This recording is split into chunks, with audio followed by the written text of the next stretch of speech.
Hello, students. Welcome to all of you in 11th chemistry class.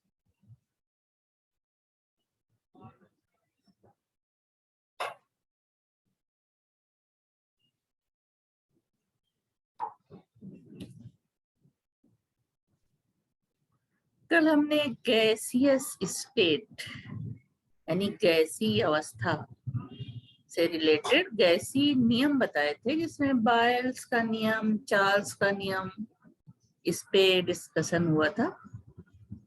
और तो पूरा नहीं हो पाया था, कुछ न्यूमेरिकल हम बता रहे थे, तो एक रफ हम उसका रिवाइज करते हुए आगे बढ़ेंगे। और उसके बाद आज के क्लास में हम आदर्श गैस समीकरण या आइडियल गैस इक्वेशन के बारे में बताएंगे, किस तरह से डिराइव करते हैं उसको, किस तरह से आइडियल गैस इक्वेशन की उत्पत्ति होती है।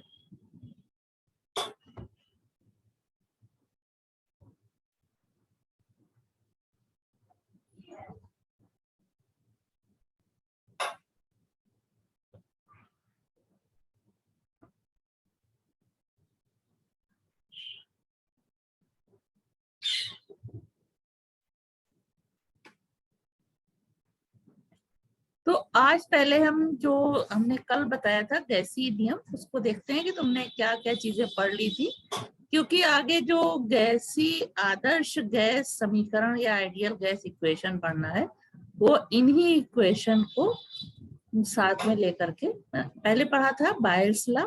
बायल्स लॉ क्या है? स्थिर ताप पर किसी गैस के निश्चित द्रव्यमान का दाब उसके आयतन के व्युत्क्रमानुपातिक होता है।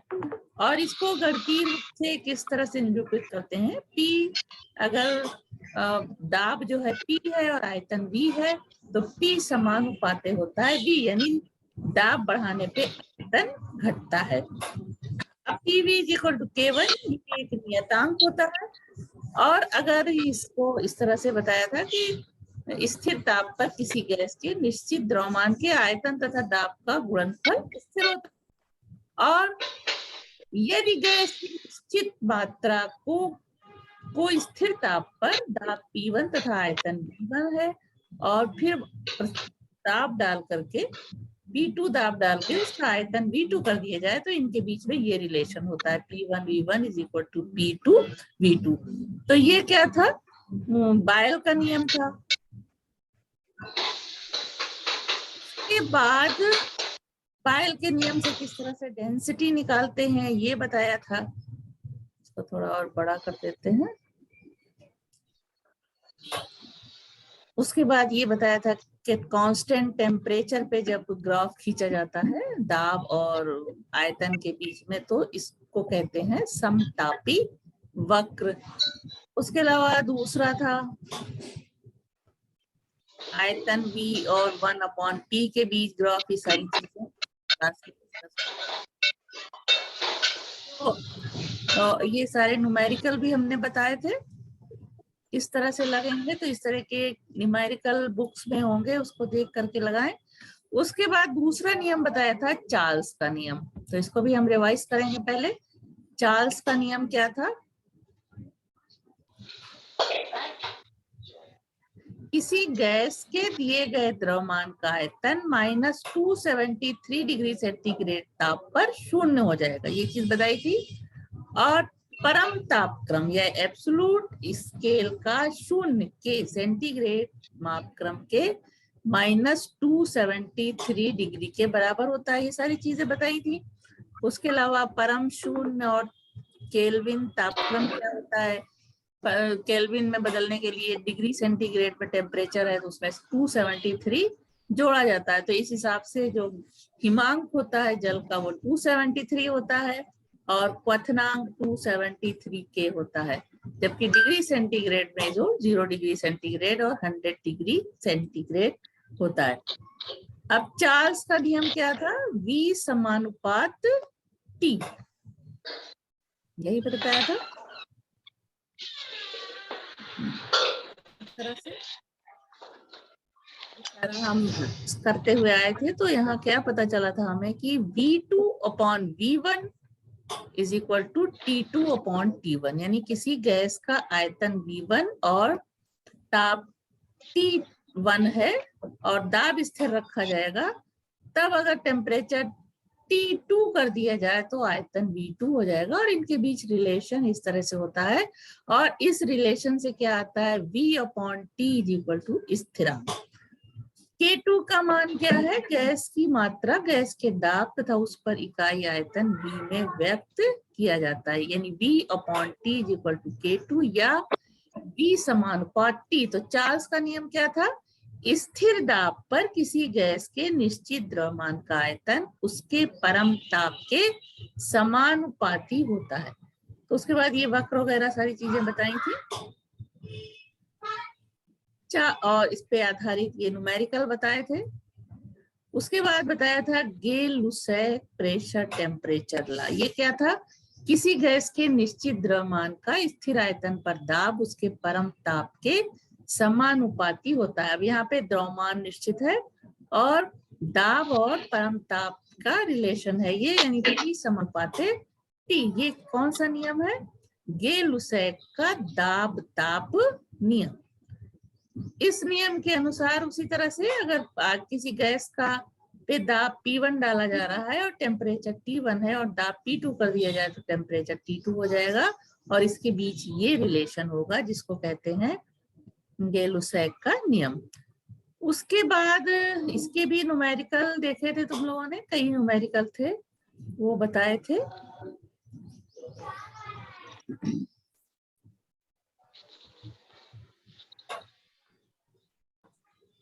एक न्यूमेरिकल ये है, इसको नोट कर सकते हो, 73 डिग्री सेंटीग्रेड ताप पर किसी गैस का दाब 1 वायुमंडल है, यदि आयतन स्थिर रखा जाए तो उसे किस ताप तक गर्म करे कि दाब 2 गुना हो जाए। तो यहाँ पे दाब 2 गुना हो जाए तो किस ताप पे हमें गर्म करना है, दाब कितना हो जाए, P1 1 वायुमंडल है और हमको P2 करना है 2 वायुमंडल। T1 दिया हुआ है तो इस फॉर्मूले में रख करके हम ये निकाल लेंगे कि कितने ताप पे गर्म करने से वो 2 गुना हो जाएगा। और डिग्री सेंटीग्रेड में निकालने के लिए जितना ताप केल्विन में आ रहा है उसको 273 उसमें से निकाल देंगे तो हमें सही टेम्परेचर मालूम हो जाएगा।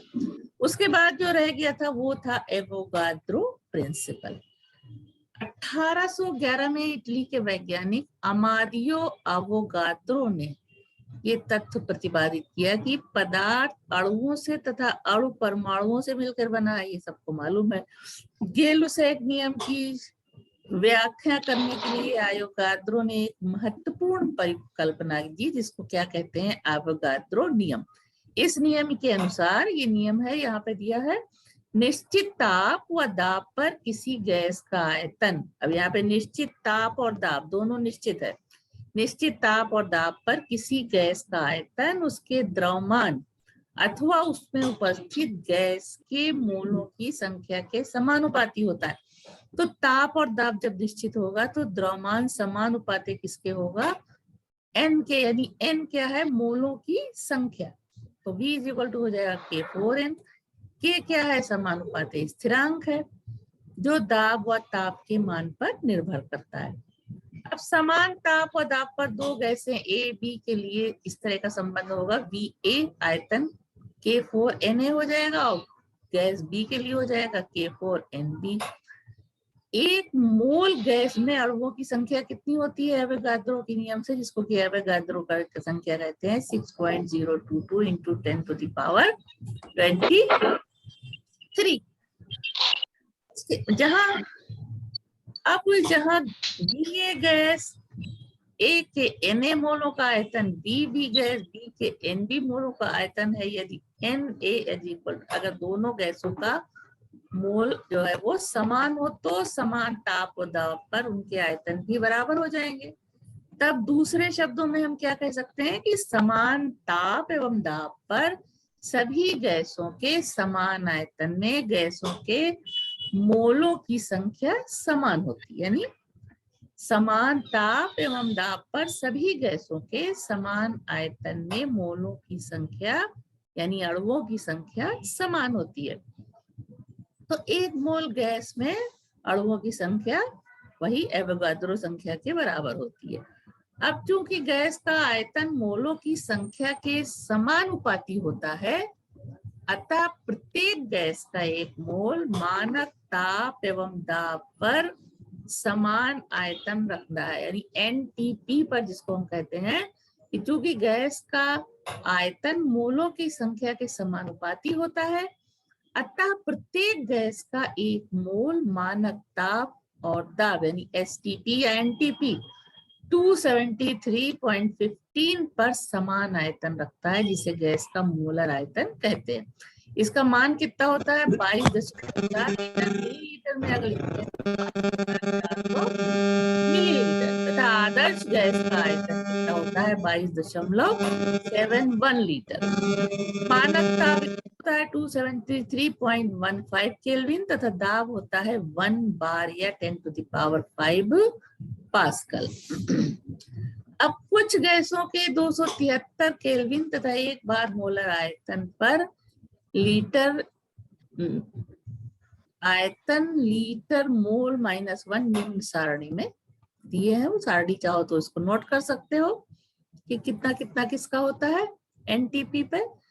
गैस का मोलर आयतन V/N = 22.4 लीटर होता है। ये फार्मूला याद रखना है कि एक मोल गैस में एनटीपी पर उसका आयतन कितना होगा? 22.4 लीटर, या अगर हम उसको मिलीलीटर में लिखेंगे तो 22,400 मिलीलीटर। और एनटीपी पर इतने आयतन 22.4 लीटर गैस में अणुओं की संख्या, क्योंकि ये एक मोल का आयतन है और एक मोल में अणुओं की संख्या होती है 6.023 × 10⁻23 एवोगाद्रो संख्या जिसको कहते हैं। तो इसलिए एनटीपी पर, जो कि एक मोल गैस का आयतन है 22.4 लीटर, तो एनटीपी पर 22.4 लीटर गैस में अणुओं की संख्या कितनी होगी? 6.022 × 10⁻23। इसको ध्यान रखना है क्योंकि न्यूमेरिकल में इन सब का यूज होना है। एवोगाद्रो नंबर को n या n0 से व्यक्त करते हैं। n का मान कितना होता है? 6.022 × 10⁻23 अणु प्रति मोल। अब ताप तथा दाब की सभी परिस्थितियों में आदर्श गैसें बायल के नियम, चार्ल्स के नियम तथा एवोगाद्रो के नियम का पूर्ण पालन करती हैं। तो वास्तविक गैसें, आइडियल गैसें जो होंगी वो सामान्य दाब तथा दाब की सामान्य परिस्थितियों में, यानी ताप तथा दाब की सभी परिस्थितियों में आदर्श गैसें बायल के नियम, चार्ल्स के नियम और एवोगाद्रो का नियम पूरी तरीके से फॉलो करती हैं। वास्तविक गैसें या रियल गैसेस इस नियम का केवल, जो अब ये तो आइडियल गैस की बात हो गई, लेकिन वास्तविक गैसें जो होती है गैसेस कहते हैं, वो इस नियम का केवल उच्च ताप और भाई कौन बोल रहा है?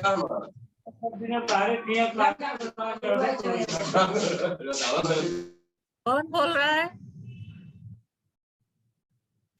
आवाज नहीं करो, म्यूट रखो अपने को। तो आइडियल गैसें जो है सभी परिस्थितियों में इन तीनों नियमों का पालन करती हैं, लेकिन रियल गैसेस इस नियम का केवल उच्च ताप तथा कम दाब पर पालन करती हैं। अब इन सबसे क्या निष्कर्ष निकला है कि किसी गैस का अणुभार क्या होता है? 2 × गैस का वाष्प दाब, और सामान्य ताप तथा दाब एनटीपी पर किसी गैस के एक मोल का आयतन 22.4 लीटर होता है। और साथ में ये भी जोड़ सकते हो कि इस 22.4 लीटर में 6.022 × 10⁻23 अणु होते हैं। तो ये हमने जो कल बताया था उसको यहाँ पे फिर से रिवाइज किया, और जो एवोगाद्रो के बारे में बताना रह गया था वो बताया। इसके बाद हम आते हैं आदर्श गैस समीकरण किस तरह से हमको प्राप्त होता है, आइडियल गैस इक्वेशन, इस पे आ जाते हैं। आइडियल गैस इक्वेशन बायल के नियम की सहायता से स्थिर ताप पर किसी गैस के आयतन पर दाब का प्रभाव ज्ञात किया जा सकता है, ये पढ़ चुके हो। इसी प्रकार चार्ल्स के नियम से चार्ल्स के नियम से क्या कर सकते हैं कि स्थिर दाब पर किसी गैस के आयतन पर ताप का प्रभाव व्यक्त किया जा सकता है। तो दोनों नियम पढ़े। उसके अलावा किसी गैस के आयतन पर ताप तथा दाब के संयुक्त प्रभाव का अध्ययन करना इन दोनों नियम के साथ जानने के बाद असंभव हो सकता है। इसका अध्ययन संयुक्त गैस नियम अथवा गैस समीकरण की सहायता से किया जाता है। गैस समीकरण को अब हम इस तरह से बता सकते हैं कि गैस समीकरण क्या है। संयुक्त गैस समीकरण वो समीकरण जो किसी गैस के आयतन पर दाब तथा ताप का संयुक्त प्रभाव व्यक्त करती है, उसे गैस समीकरण कहते हैं। तो ये परिभाषा है गैस समीकरण जो हम अभी आगे बताने जा रहे हैं कि बायल और चार्ल्स दोनों के नियम को मिला के जो समीकरण प्राप्त होता है उसको हम गैस समीकरण कहते हैं। उसकी परिभाषा फिर से दूसरी ये है कि किसी गैस के निश्चित द्रव्यमान के आयतन, दाब व ताप में परस्पर संबंध को व्यक्त करने वाली समीकरण गैस समीकरण कहलाती है। तो ये डेफिनेशन हो गई उसकी। अब ये समीकरण बायल और चार्ल्स दोनों नियम को मिला करके बनती है। तो बायल के नियम के अनुसार क्या होता है कि निश्चित ताप पर गैस के निश्चित द्रव्यमान के लिए V समानुपात 1/P, यहाँ पे टेम्परेचर कांस्टेंट है। अब आ जाओ, यदि किसी गैस के निश्चित द्रव्यमान का प्रारंभिक दाब P1, आयतन V1 तथा ताप T1 है, तो T1 ताप पर तब T1 ताप को स्थिर रखकर यदि उसका दाब P1 से P2 कर दिया जाता है तो उसका आयतन भी परिवर्तित होगा। अब मान लो कि वो V1 से V' हो जाता है, तो स्थिर ताप T1 पर P1 into V1 is equal to constant और P2 into V' is equal to constant. दो समीकरण बने। अब इन दोनों समीकरण 1 और 2 से P1 इंटू V1 दोनों ही स्थिरांक है, तो बराबर कर देते हैं। तो P2 V', अब V' इज इक्वल टू क्या हो जाएगा, P1 into V' upon P2। अब ये बायल के नियम से हमने इतना निकाला। अब चार्ल्स के नियम के अनुसार निश्चित दाब पर किसी गैस के निश्चित द्रव्यमान के लिए V समानुपात T होता है, यहाँ स्थिर है P। यदि उस गैस का दाब P2 स्थिर रखा जाए तथा उसका आयतन V' से V2 कर दिया जाए तो उसका ताप भी परिवर्तित होगा, यानी T1 से T2 हो जाए। तब चार्ल्स के नियम से V' upon T1 is equal to constant and V2 upon T2 is equal to constant. अब ये 4 और 5 समीकरण बने, उससे हम दोनों को जब बराबर करेंगे, दोनों कांस्टेंट है, तो V' upon T1 is equal to V2 upon T2। तो यहाँ V' इज इक्वल टू ये आया V2 into T1 into T2। अब जो पहले तीसरा समीकरण हमको यहाँ मिला था, ये वाला, ये V' यहाँ पे भी निकल रहा है और V' यहाँ पे भी निकल रहा है, तो दोनों बराबर हो गए। तो हम दो को V' के मान बराबर रखेंगे तो हमें क्या मिल जाएगा, पहले समीकरण में था P1 V1 upon P2 is equal to, इसमें है V2 T2 upon V2 T1 upon T2। तो अब इसको जब सॉल्व करोगे, एक साइड लाओगे तो ये हो जाएगा P1 V1 अपॉन, इसको हम टेम्परेचर को इधर ले आते हैं, T1 is equal to P2 V2, P2 हो गया ये V2 और अपॉन T2, तो ये बराबर इसके बराबर कांस्टेंट। तो यह समीकरण किसी एक गैस के दो भिन्न भिन्न दाबों, तापक्रमों व आयतन पर लागू होता है।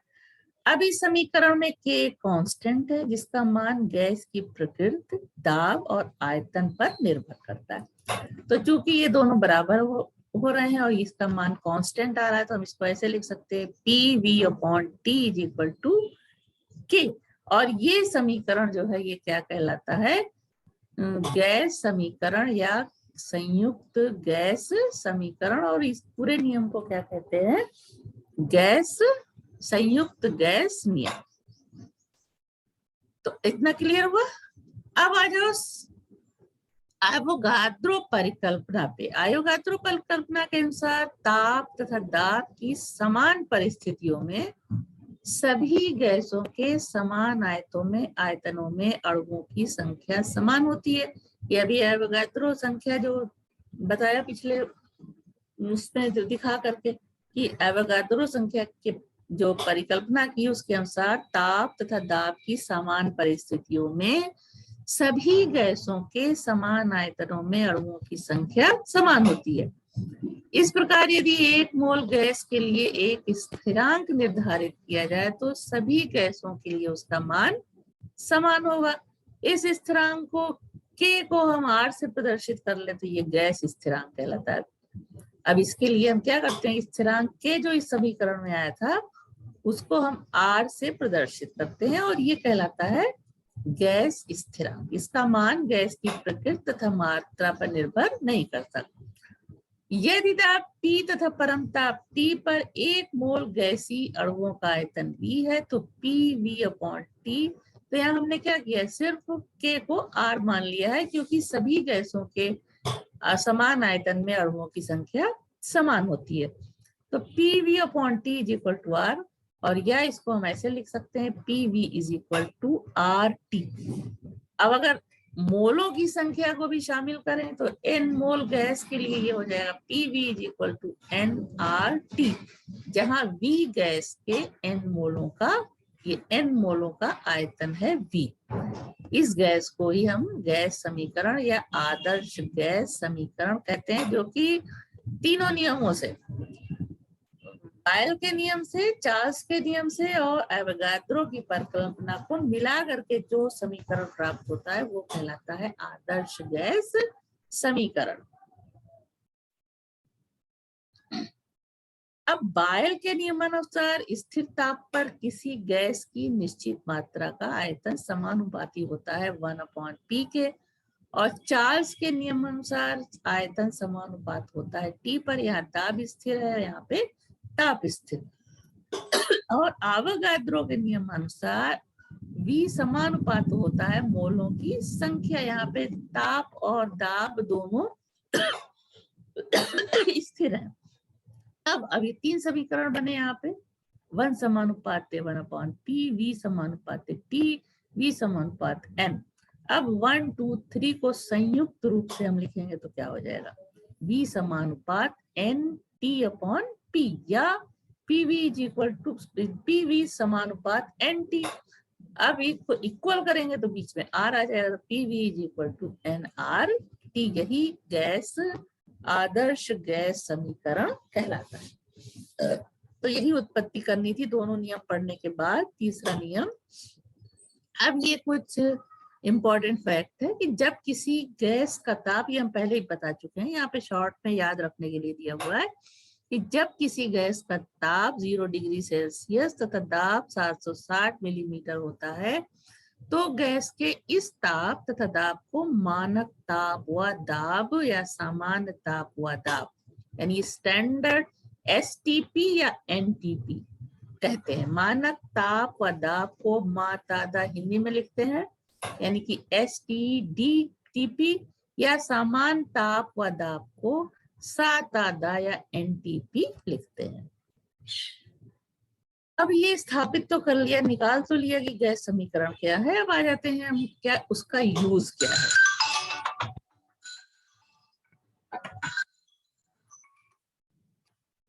Hello,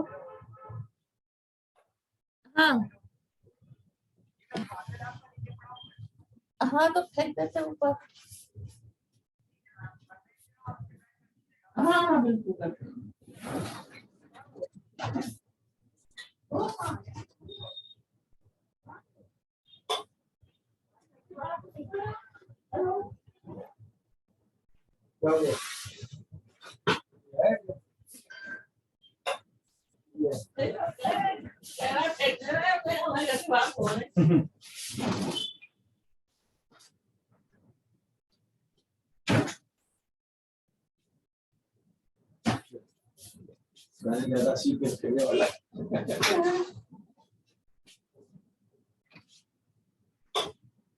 Excuse me.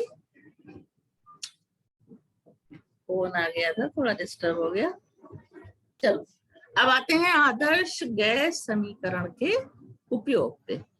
पहला नंबर, एक मोल के लिए आदर्श गैस समीकरण PV इक्वल टू RT की सहायता से, जिसमें R एक नियतांक है, PVT में यदि 2 के मान ज्ञात हो तो शेष तीसरे के मान ज्ञात कर सकते हो। ठीक है, PV इक्वल टू RT की एक व्यापक PV इक्वल टू RT की एक व्यापक या आदर्श समीकरण PV इक्वल टू nRT है, जिसमें n क्या है, गैस के मोलों की संख्या है। इससे किसी गैस के मोलों की संख्या तथा उसमें उपस्थित अणुओं की संख्या ज्ञात कर सकते हैं। इस समीकरण से हम n ज्ञात कर सकते हैं, और जब मोलों की संख्या मालूम हो जाएगा तो चूंकि एक मोल में कितने अणु होते हैं कि हमें मालूम है, तो कुल मोलों में कितने अणुओं की संख्या होगी ये हम आराम से निकाल सकते हैं। उसके अलावा n गैस के मोलों की संख्या ये पता है। अब गैस का द्रव्यमान W अगर ले लेते हैं, गैस का आणविक द्रव्यमान m, तब PV इक्वल टू, चूंकि n बराबर होता है W अपॉन m। W क्या है, गैस का ग्राम में भार बटे आणविक द्रव्यमान। तो n की जगह अगर n नहीं दिया है और W और m दिया है तो PV इक्वल टू हो जाएगा W अपॉन m। तो P का मान हम इस फार्मूले से निकाल सकते हैं, यानी P निकालना है हमको तो W upon m into V into R T, या P equal D upon m into R T. यहाँ D क्या है, घनत्व है। तो इतने फायदे हैं इस इक्वेशन के। n PV equal to n RT के n को निकालने के लिए अगर ये दो चीज की वैल्यू दी है तो हम n की जगह ये रख सकते हैं, फिर हम P निकाल सकते हैं और फिर उसके बाद घनत्व भी निकाल सकते हैं। एवोगाद्रो की परिकल्पना के अनुसार मानक ताप एवं दाब पर किसी भी गैस के एक मोल में अणुओं की संख्या होती है 6.022 इंटू 10 टू द पावर 23। तो एक मोल में अणुओं की संख्या इतनी होती है। जब एक मोल में अणुओं की संख्या हमको मालूम है तो n, जब मोलों की संख्या n यहाँ से मालूम हो जाएगी तो n मोल में अणुओं की संख्या कितनी है, n इंटू, हम इसको मल्टीप्लाई कर देंगे और पूरा फार्मूला के साथ अगर हम करना चाहेंगे तो n की जगह आ जाएगा PV अपॉन RT। इस फार्मूले से n इज इक्वल टू हो जाएगा PV अपॉन RT। तो यहाँ पे हम PV upon RT into 6.022 into 10 to the power 23 करके निकाल सकते हैं n मोल में अणुओं की संख्या। और उसके अलावा PV is equal to nRT में गैस के अणुओं की संख्या n इज इक्वल टू, ये पहले भी बताया है, जहां m गैस का अणु भार तथा W गैस का भार है, जो अभी बताया था। m W का भार मतलब गैस का भार जो हमें दी जाएगी, और ये उसका आणविक द्रव्यमान इस फार्मूले से। अब ये मालूम है, अगर हमको ये सारी चीजें मालूम है और हमको आणविक द्रव्यमान निकालना है गैस का, तो इस फार्मूले को यूज करके आणविक द्रव्यमान निकाल सकते हैं। अब गैस कांस्टेंट R जो है इसमें क्या है, gas constant. PV equal to nRT में गैस कांस्टेंट है। आदर्श गैस समीकरण PV इक्वल टू nRT, तो R बराबर हो जाता है PV अपॉन nRT। तो अब इसका तुमको जब मात्रक निकालना है तो दाब इंटू आयतन, क्या दाब इंटू, ये दाब है, ये आयतन है, मोल है, फिर ताप है। अब हर एक का जो मात्रक होता है वो लिखेंगे रखने पे। दाब बराबर होता है बल बटे क्षेत्रफल, आयतन मोल इंटू ताप हो गया इसका। अब क्षेत्रफल इज इक्वल टू लंबाई स्क्वायर इंटू लंबाई क्यूब हो जाएगा, आयतन अपान मोल इंटू ताप। ये सारी चीजें रखते जाओगे तो इसका बल क्या है हो जाएगा, ये बल इंटू लंबाई अपान मोल इंटू ताप। तो R इज इक्वल टू बल इंटू लंबाई क्या हो जाएगा, कार्य, तो कार्य अपान मोल इंटू ताप। तो इस तरह से ये आसान होता चला जाएगा। गैस के प्रति डिग्री प्रति मोल पर किया गया कार्य R या ऊर्जा को व्यक्त करता है। ठीक है, अब इस पे एक न्यूमेरिकल है यहाँ पे कि 11.25 डिग्री सेंटीग्रेड ताप तथा 760 मिलीलीटर Hg दाब पर एक गैस 600 मिलीलीटर आयतन घेरती है किसी अन्य स्थान पर जहां ताप 10 डिग्री सेंटीग्रेड, आयतन 640 मिलीलीटर हो, तो गैस का दाब क्या होगा। तो P1 is equal to 760, T1 दिया है, अब उसमें 273 जोड़ दोगे, V2 हो जाएगा 640, V1 दिया है, सारा सब कुछ ये न्यूमेरिकल में दिया हुआ है, सिर्फ P2 हमें निकालना है। तो यही formula P1 V1 upon T1 is equal to P2 V2 upon T2। तो P2 के लिए ये फार्मूला मिला, सारी वैल्यूज रखेंगे तो क्या आ गया, 6.63 मिलीमीटर गैस का दाब। अब R की इकाई, R के विभिन्न मान विभिन्न इकाइयों में निम्नलिखित है। R का मान लीटर वायुमंडल केल्विन -1 मोल -1 में किस तरह से व्यक्त करते हैं। P इज इक्वल टू 1 मोल 1 वायुमंडल, NTP पे आयतन 22.4 लीटर, N हो जाएगा 1 मोल, है ना, T हो जाएगा 273, सारी वैल्यूज रखेंगे तो मात्रक क्या आ जाएगा, 0.0821 लीटर वायुमंडल पर केल्विन और मोल -1 को शॉर्ट में ऐसे लिखते हैं, L एटमॉस्फेयर के -1 मोल -1। R का मान अर्ग केल्विन में क्या होगा, इस तरह से होगा, है ना, सारी चीजें रखोगे तो R का मान कितना आएगा, ठीक है। उसके बाद SI यूनिट में रखने पे तब हमें न्यूटन मीटर में P का मान रखना होगा, V का मान जो है मिली घन मीटर में रखा जाएगा, N मोल हो गया, टेम्परेचर T, तो R का मात्रक कितना होगा ये सामने आएगा। सारी चीजें हल की हुई हैं, कॉपी में नोट करना है और तुम्हें याद करना है सारी चीजें। इसी तरह वायुमंडल केल्विन में R का मान इतना होगा, R का मान कैलोरी केल्विन में इस तरह से होगा, ठीक है। तो जो शुरू में 2-3 बताए वो ज्यादा इंपॉर्टेंट है, उसको याद कर लेना, किस तरह निकालते हैं ये भी और कितना होता है। अब ये न्यूमेरिकल देखो, किसी गैस की निश्चित मात्रा 27 डिग्री सेंटीग्रेड ताप व 740 मिलीमीटर दाब पर 0.418 लीटर आयतन रखती है, तो उसका यानी NTP या STP पर आयतन ज्ञात करो। P1 इस फॉर्मूले का यूज करेंगे, P1 दिया हुआ है, P1 V1 T1 दिया हुआ है, P1 के लिए 273 जोड़ देंगे। अब P2 होता है 760, T2 होता है 273, ये मालूम है STP पे। V2 निकालना है तो सबका मान रख के V2 निकल आएगा, ठीक है। V2 आयतन को हम मिलीलीटर में लिखेंगे। इसी तरह से ये दूसरा एग्जांपल देख सकते हो, 27 डिग्री सेंटीग्रेड और 1 वायुमंडल दाब पर 100 मिलीलीटर गैस का भार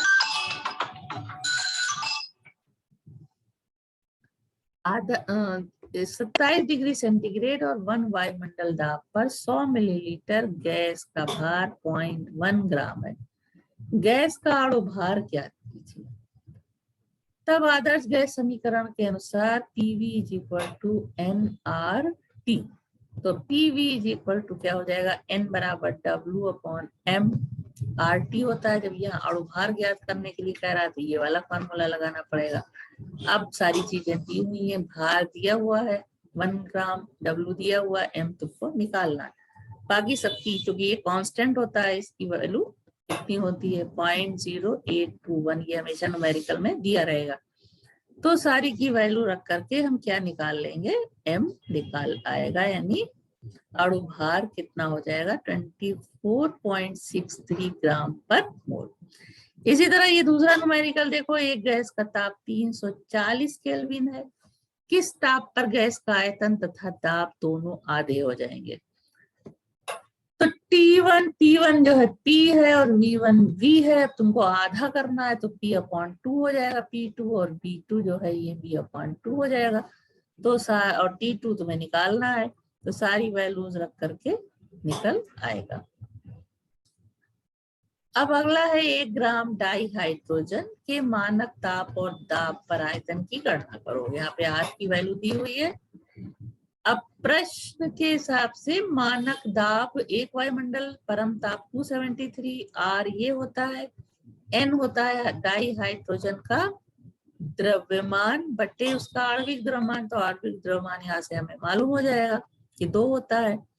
अब गैस समीकरण में सारी चीजें रखोगे तो आराम से आंसर आ जाएगा।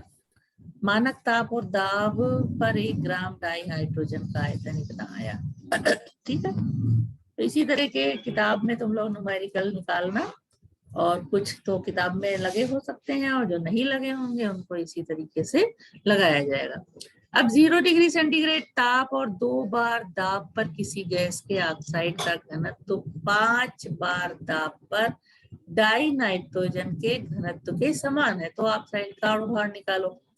अब गैस का घनत्व तो क्या सूत्र क्या होता है, Pm/RT, है ना। तो यहाँ गैसों के लिए R तथा T स्थिरांक है, R और T तो स्थिरांक हो गया। P 5 बार दिया हुआ है यहाँ पे, P = M नाइट्रोजन के लिए हो जाएगा 28। तो हमें डेंसिटी निकालना है तो निकल आएगी, सबकी वैल्यू रखोगे तो डेंसिटी निकल आएगी। ठीक है, अब नाइट्रोजन के लिए ये गैस के ऑक्साइड के लिए P2 बार है, M निकालना है, D का फॉर्मूला ये होता है। तो प्रश्नानुसार DN2 = D ऑक्साइड, सारी वैल्यूज इस तरह से रखी जाएंगी तो निकल आएगा। तो इसको करके जो नोट करके लगाओगे तो ये सारी चीजें क्लियर हो जाएंगी।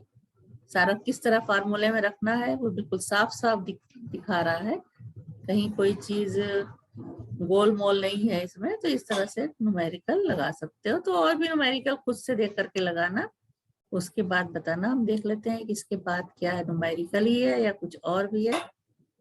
तो उसके अच्छा सिर्फ न्यूमेरिकल ही है तो हम न्यूमेरिकल ही बताते चलते हैं।